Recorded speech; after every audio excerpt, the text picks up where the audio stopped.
Bonjour mes chers camarades. Avec l'actualité, j'ai décidé de faire une vidéo sur l'histoire d'Israël en commençant par le contexte de sa fondation jusqu'à aujourd'hui, en passant par les guerres religieuses. Vous êtes prêts? Générique.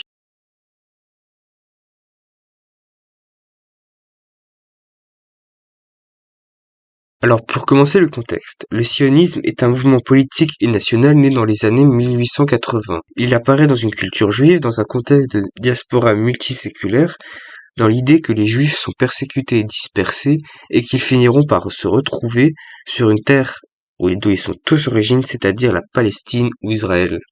À la fin du XIXe siècle, le sionisme prend une dimension politique sous l'impulsion de son fondateur Theodor Herzl, qui publie en 1886 un ouvrage nommé L'État juif.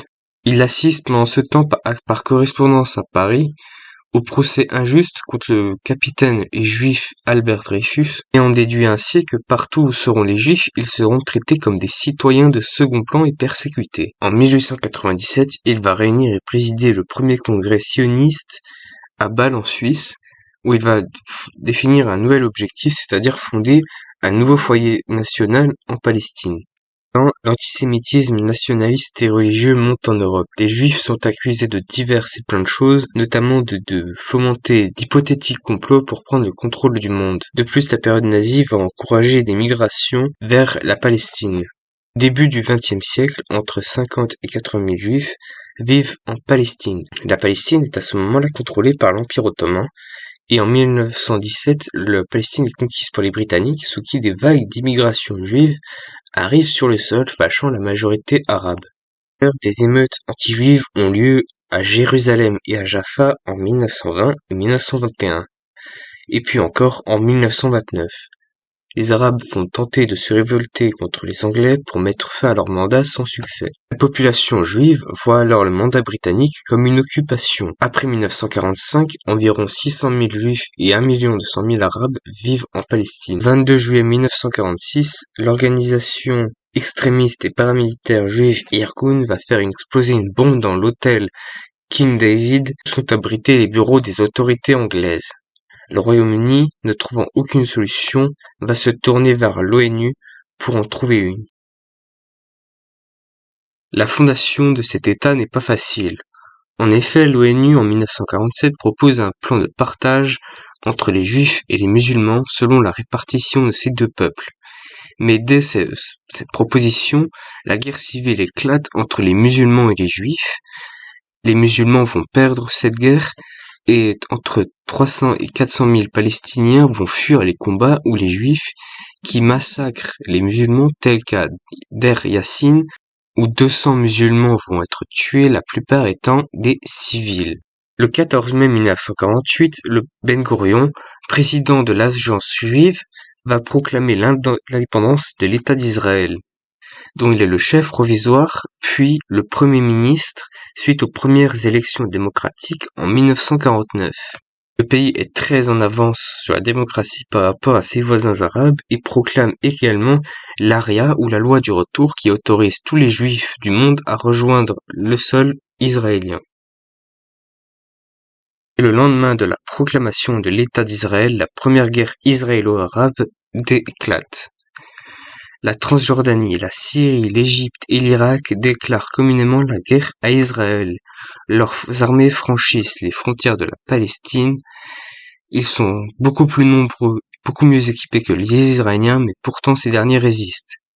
Les deux camps accusant de lourdes pertes, ils acceptent une trêve proposée par l'ONU qui dure 1 mois. Sitôt cette trêve terminée, les Israéliens 3 fois plus nombreux qu'avant et bien mieux équipés, mettent en échec les armées arabes. Ils prennent contrôle de territoires qui sont normalement destinés aux Palestiniens dans le plan de partage proposé par l'ONU en 1947. Pour les musulmans, cette défaite est une catastrophe. L'Al-Nakba. La plupart des dirigeants arabes impliqués démissionnent, et sur les 900 000 Palestiniens arabes qui vivaient en Palestine, 730 000 quittent la Palestine pour s'installer sur les territoires voisins. De plus, sur les 900 000 Israéliens qui vivaient dans les pays limitrophes, 600 000 migrent vers l'Israël, étant vus désormais comme des ennemis.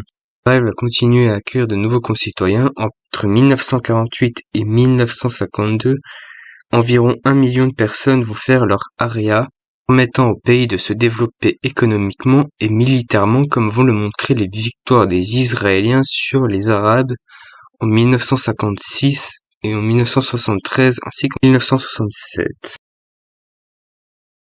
Aujourd'hui, Israël est une puissance majeure au Moyen-Orient. Elle tient toujours face aux ambitions de ses voisins arabes. Ce pays est un des rares pays démocratiques du Moyen-Orient malgré le recul démocratique opéré par le Premier ministre Benjamin Netanyahou, notamment au niveau de la justice. Vous avez sans doute remarqué qu'il y a actuellement une guerre entre Israël et le Hamas, qui est situé sur un des territoires toujours en majorité musulmane en Israël. Cette guerre fait suite au massacre opéré par le Hamas dans une fête religieuse juive. Du coup, quel est mon avis sur la question? D'une part, il ne faut pas assimiler le Hamas aux Palestiniens. Le Hamas a effectivement commis des atrocités avec des massacres sur les Juifs. Je pense qu'Israël a en partie raison de vouloir défendre sa population et ses intérêts, mais pas en tirant avec des canons sur les hôpitaux, des mosquées, des églises, car il faut rappeler que les musulmans ne sont pas les seuls visés.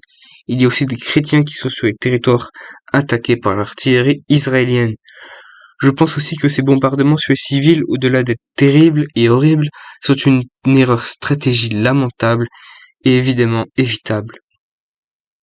L'histoire a déjà montré que s'en prendre aux civils ne faisait que se la mettre à dos et forcer à l'envahisseur de se battre contre des civils qui n'ont pour eux que l'énergie du désespoir.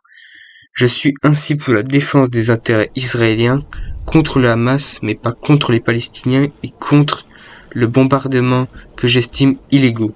Si vous avez apprécié la vidéo, laissez un like, abonnez-vous et moi je vous dis à la prochaine dans une nouvelle vidéo.